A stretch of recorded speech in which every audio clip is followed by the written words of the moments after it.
In Colorado and across the country, teachers are underpaid. I am so happy that teachers are raising their voice for better pay and for making sure they have the resources that they need in the classrooms to help all students achieve. Colorado teachers are some of the lowest paid in the country, and it's time for that to end.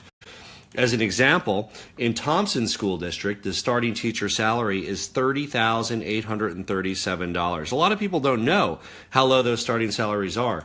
In West Grand School District, the starting salary for a teacher with a bachelor's degree, $32,400. It's hard to live off of that kind of salary. Our teachers should be able to afford to live in the communities they work in.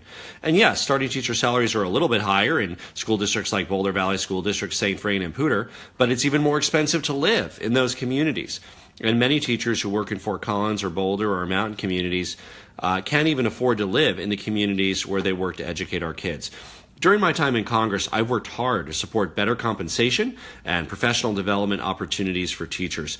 I'm a lead sponsor of the Recruit and Retain Excellent Teachers Act, which would help improve compensation for teachers and provide meaningful coaching and co-teaching opportunities for new teachers and encourage leadership pathways for teachers in our schools. I also authored the Great Teaching and Leading for Schools Act, which would provide protected release time for teachers to engage in collaborative professional development with their peers and give teachers a voice in developing professional learning plans. I've got to see learning plans in practice at our schools. It makes an enormous difference. I also authored the Defending Special Education Students and Families Act. This bill would completely provide the full funding for the federal share for special ed.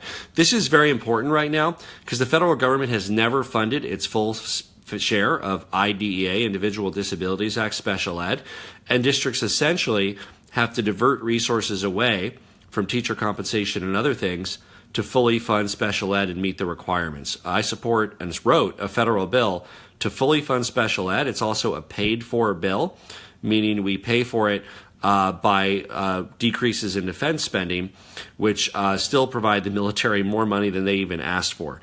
With that little bit of extra money, we can really make a difference in paying teachers better. Finally, I've also worked a lot on helping to make sure that early childhood educators can receive professional wages and get the training they need, because I believe every teacher deserves quality pay and respect for the work they do. And I introduced in the House the Child Care for Working Families Act, which would create parity between compensation for early childhood educators and K-12 educators. Our youngest children deserve quality professionals, and we need to pay those professionals better to make sure that all of our kids get the right start. Just like every child deserves access to a great school, every teacher deserves to be paid fairly. Teachers should be able to afford to live in and be part of and be members of the communities that they work in. I'm working hard every day in Washington to make that a reality, and I look forward to continuing to work in Congress to make sure that teachers receive better compensation and have the resources we need to make sure that every kid can achieve.